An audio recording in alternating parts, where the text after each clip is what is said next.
old maps are often dismissed as inaccurate because they depict lands that seemingly no longer exist. But surely we are doing the old cartographers a disservice, as the accuracy of old maps were extremely crucial for explorers and travelers whose lives depended on their ability to navigate through unfamiliar territories. Therefore, perhaps it is unlikely that cartographers would fabricate lands that did not exist. With this mindset, we are going to look at some interesting old maps. This map was made in 1606 by famous cartographer Gerardus Mercator. There are many interesting things on this map.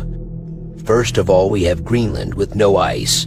We see charted mountains and rivers, and even right here we can see some towns.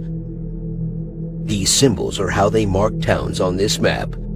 As you can see in Iceland, which is spelt island at the time, many towns and totally ice-free. Even more interesting is this little island here, and you can see how many towns there are. And looking at another map from 1606, we can see the same island here. Here we have Greenland, Iceland. Looking at a modern-day map, there is no sign of that island.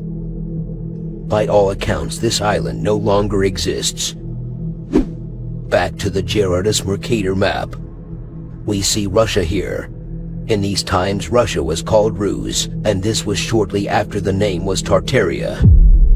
So already we see Tartaria replaced with Rus. But what I would like to focus on is these parts of Asia, which we would now call Siberia. As a reference here, it is on a modern-day map.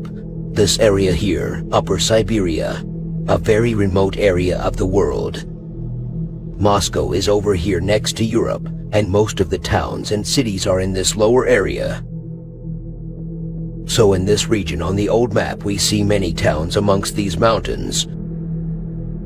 Here a big one which appears to be a castle, or maybe even a city. And here we have the name Tartar Wild. In this other map we see we have just 2 towns in this area.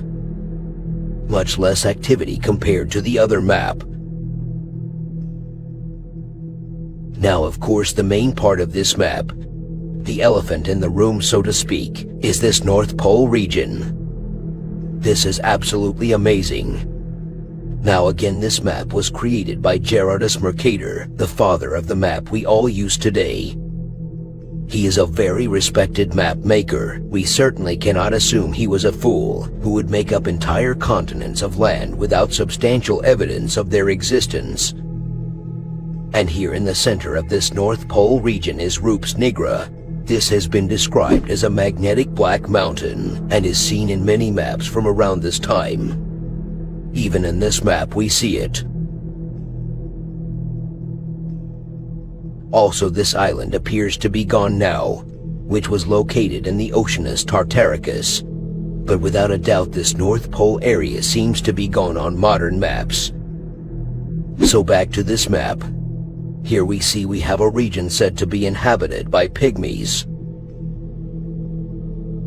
And some of these rivers were said to flow inwards, pulling ships into the center with strong currents. Now on this map made 11 years later, a portion of the pygmy region is missing, and these islands have changed. Skeptics will argue that this was all made up by the cartographers at the time. Perhaps not purposely by these map makers, but by poor intel. But surely a landmass such as this North Pole region would need to be corroborated by several different sources. Is it possible that some sort of cataclysm befell this region in the not-so-distant past, and either sunk these land masses, or buried them in ice? Of course we can't be sure, but nevertheless I hope you have found these maps interesting, and I thank you for watching. And I'll see you in the next video.